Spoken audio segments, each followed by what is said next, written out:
Polisi Wanita Polwan pertama kali dibentuk di Indonesia pada 1 September 1948 di Bukit Tinggi, Sumatera Barat.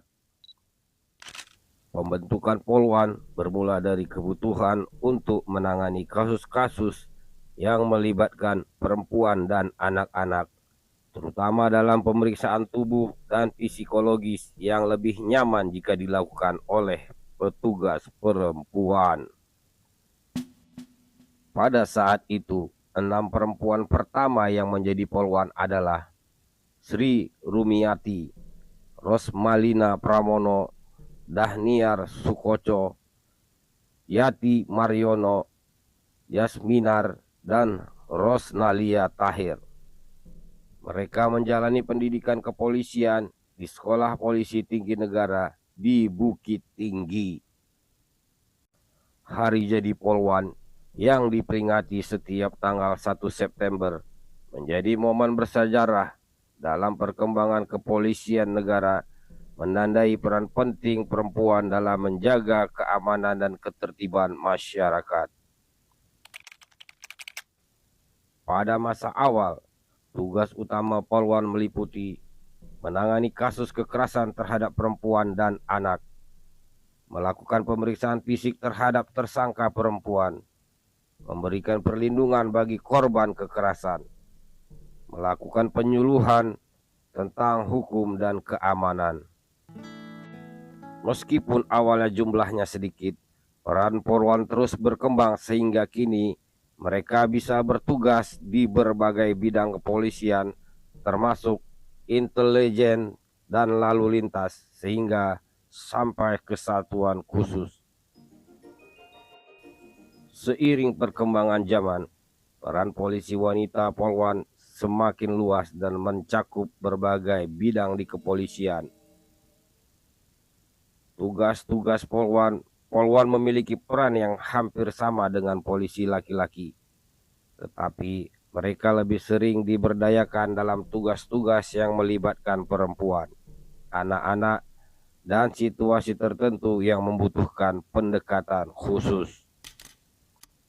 Selain tugas-tugas di penegakan hukum, polwan juga bertugas dalam pengamanan dan patroli, bertugas dalam satuan lalu lintas untuk mengatur kelancaran arus kendaraan, melaksanakan patroli keamanan di area publik, bertugas dalam pengamanan acara kenegaraan atau kegiatan internasional.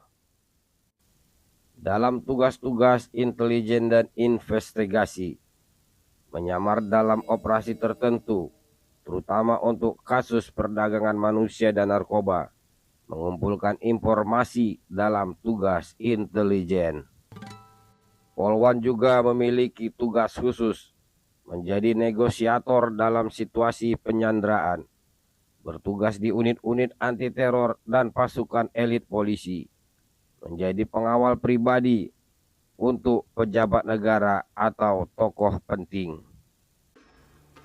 Polwan juga mempunyai tugas sosial dan pembinaan, melakukan sosialisasi dan penyuluhan kepada masyarakat, bertugas sebagai Babin Kamtibmas, Bayangkara Pembina Keamanan dan Ketertiban Masyarakat di desa atau kelurahan. Penempatan polwan di berbagai kesatuan. Setelah menyelesaikan pendidikan kepolisian, polwan bisa ditempatkan di berbagai satuan tugas sesuai dengan keahlian dan kebutuhan kepolisian. Satlantas, Satuan Lalu Lintas, mengatur lalu lintas dan memberikan sosialisasi keselamatan berkendaraan, bertugas dalam pengawalan VIP. Bisa juga di unit PPA, Perlindungan Perempuan dan Anak, menangani kasus kekerasan dalam rumah tangga, pelecehan, dan eksploitasi anak.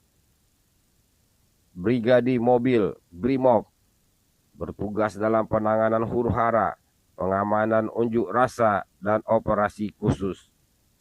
Polwan BRIMOB juga bisa bertugas dalam operasi penyelamatan sandera.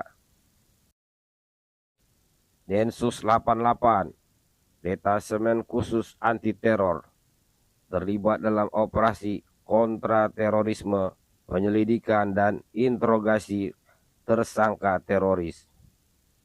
Satuan Intelkam, Intelijen dan Keamanan, mengumpulkan informasi strategis untuk mencegah tindak kejahatan dan gangguan keamanan. Satreskrim, Satuan Reserse Kriminal, menangani kasus kriminalitas seperti pencurian, penipuan, dan perdagangan manusia. Satgas Perdamaian PBB, Polisi Internasional, polwan yang bertugas di luar negeri dalam misi perdamaian seperti di Sudan, Haiti, atau negara konflik lainnya.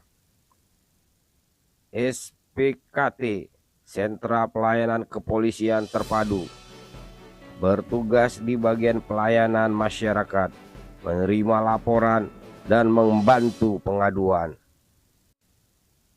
Polwan kini memiliki kesempatan yang sama dengan polisi laki-laki dalam berbagai bidang tugas kepolisian.